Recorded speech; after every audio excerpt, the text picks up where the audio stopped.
Mes amis, bien le bonjour, merci d'être ici. Hier, j'ai regardé l'allocution télévisée en direct de Macron depuis l'Élysée, qui a duré à peu près une demi-heure. Les 10 premières minutes étaient consacrées à l'immigration, ce qui était pour moi une occasion de voir un petit peu comment il réfléchit par rapport à ça. Et puis, essayer de décrypter ça un petit peu pour vous. Alors, il a parlé de Lampedusa, ils ont ouvert un petit peu de manière qui a manqué, à mon avis, qui n'était pas extrêmement laïque. Ils ont dit oui, les appels du pape pour les migrants, qu'est-ce que vous en pensez, les appels du pape? Bon, moi, j'étais un petit peu surpris de la tournure de la conversation, parce que normalement, vu ce qu'on sait sur l'État français, il n'a pas vocation à réagir aux appels du pape, ou au grand moufti, ou au grand rabbin. C'est un État qui nous le rappelle de temps en temps par des lois parfois extrêmement mal faites, qui nous rappelle que c'est un État laïque. Donc les appels du pape, moi je veux bien, le pape est quand même le dirigeant de ce qu'on appelle le Saint-Siège, n'est-ce pas, les dirigeants du Vatican. C'est pas grand, mais il y a de l'espace. Il pourrait déjà nous montrer sa tradition d'accueil.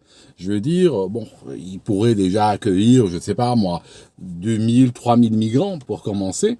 Et à partir de là, on pourra commencer un peu à écouter le pape sur cette thématique. Mais ce qui est insupportable, que ce soit le pape ou quelqu'un d'autre qui le fait, il y a énormément d'acteurs, d'actrices, de chanteurs, tout ça qui font exactement la même chose. Ça signifie ils ont des croyances ou ils ont des positions de luxe. Hein. C'est une position qui montre une supériorité morale. Hein. Moi, je suis plus généreux que toi.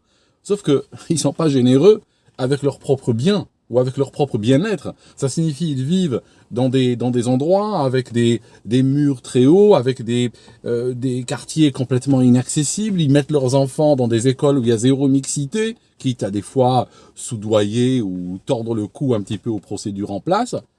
Mais quand ils arrivent à la télévision, ben, ils ont ce discours de « je suis supérieur à toi, il faut accueillir des migrants ». Et toi, si tu ne veux pas accueillir des migrants, c'est que, ben voilà, il faut que tu dois te regarder dans le miroir, réfléchir sur ton humanité. Ça, cette générosité avec la vie des autres, le bien-être des autres et l'argent des autres doit absolument cesser. Si tu appelles à la générosité, je veux que tu montres l'exemple. Ça, c'est que tu sois le pape ou peu importe. Ok, donc ça, c'est déjà un premier point. Deuxièmement, j'ai été un petit peu frappé par la posture de Macron sur cette histoire. Macron, j'ai remarqué qu'il est frappé par une forme de fatalisme migratoire. Déjà, le mec ne se voit pas comme président français. Quand il parle, j'ai l'impression, imaginons que je ne sache pas du tout qui est Macron, juste j'écoute la vidéo et j'essaye de deviner de ses prises de parole, de sa posture, j'essaye de deviner qui il est. Est-ce que c'est le président français? Est-ce que c'est le président de la Banque de France? Est-ce que... J'essaye de deviner. Ce que je devine de ses propos, c'est qu'il est le gouverneur de la province française de l'Union européenne. Ça signifie, il n'a pas de vision française, il se défend à au moins 2 ou 3 reprises de ce qu'il appelle le franco-français, mais il parle toujours de partenaires européens. Bon. La solution européenne qu'il veut trouver par rapport aux migrants de Lampedusa. Une bonne partie de ces migrants sont francophones, ils arrivent en France. Pourquoi? Parce que la France remonte très haut dans le benchmark des aides sociales, le benchmark des prises en charge, et bien sûr, forcément, bon, ils vont aller vers la France.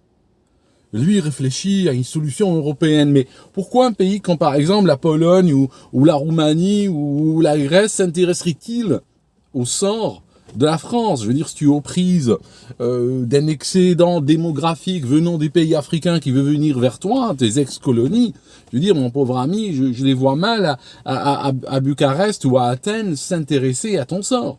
Hein, tu vas prendre ces migrants comme un grand, puis c'est tout. Ça, c'est quand même un point important à faire passer. Il n'y a pas de solution européenne là-dedans. C'est une solution qui doit être nationale. Deuxièmement, et là c'est pire encore. Là, j'ai été choqué de voir qu'il disait il faudrait que les autres pays, donc les pays de passage, les pays d'origine, fassent des efforts.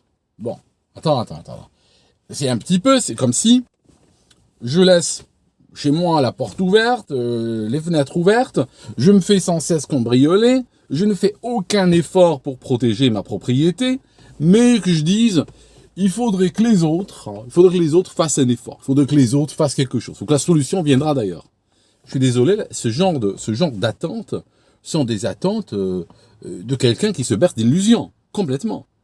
C'est-à-dire, il y a des dizaines de milliers de gens qui débarquent à Lampedusa, on a là-dedans des douzaines de nationalités, des gens qui viennent de partout, et puis, Macron déclare à la télévision, nous, de toute façon, contrôler nos frontières, contrôler qui rentre chez nous, ça, c'est quelque chose, c'est mort et enterré. Hein, on a déjà fait le deuil de cette perspective-là.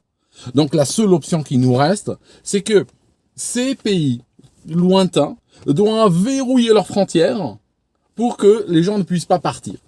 Attends, la France ne peut pas verrouiller ses frontières à l'entrée et exige que 80 pays lointains verrouillent leurs frontières à la sortie. C'est de la folie complète. Comment la France, déjà les frontières métropolitaines, il n'a pas pu les contrôler. Il espère maintenant transformer le problème en peut-être 200 ou 300 000 kilomètres de frontières de nombreux pays qui doivent contrôler, puis il est prêt à les y aider. Je veux dire, il faut pas rêver. Si tu n'arrives pas à contrôler le bout de frontière qui te sépare de l'Italie, tu ne vas pas contrôler les frontières souvent troublées et anarchiques de grand nombre de pays africains. Il faut pas rêver. Donc là, on est dans une logique de bon, c'est l'autre, c'est du fatalisme.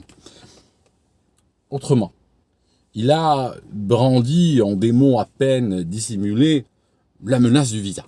Il disait, de toute façon, ces pays, on a des ambassades, on délivre des visas. Donc il n'a pas été au bout de la phrase, mais on comprend le discours.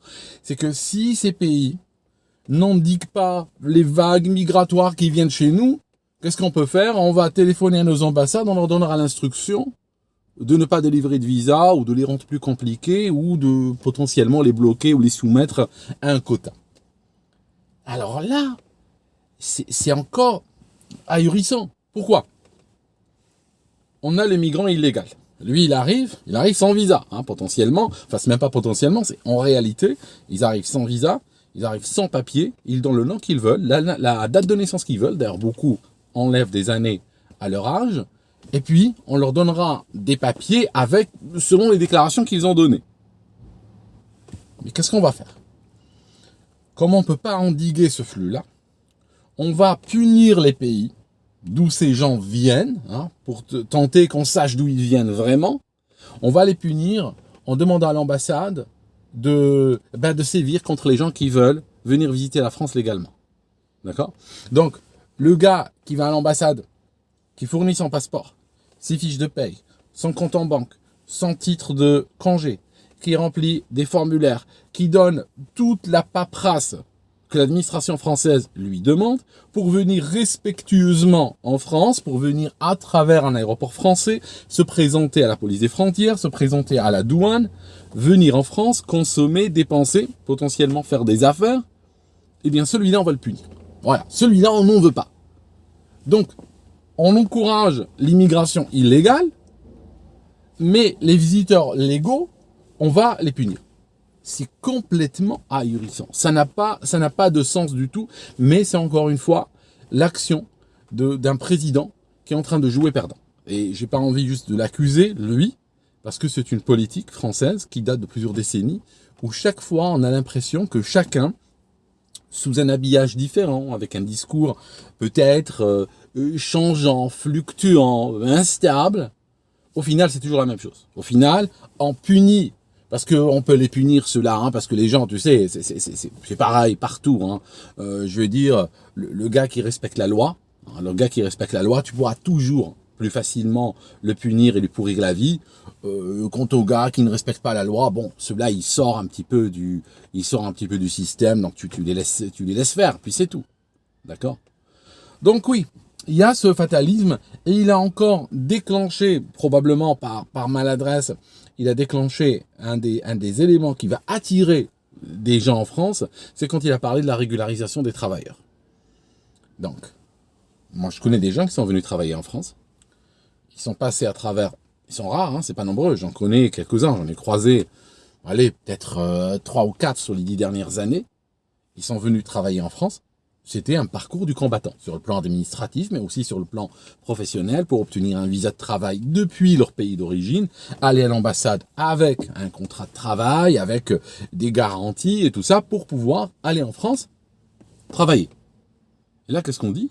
Oui, mais on a des gens qui de facto sont en train de travailler en France. On a des gens qui sont rentrés illégalement et de facto ils sont employés.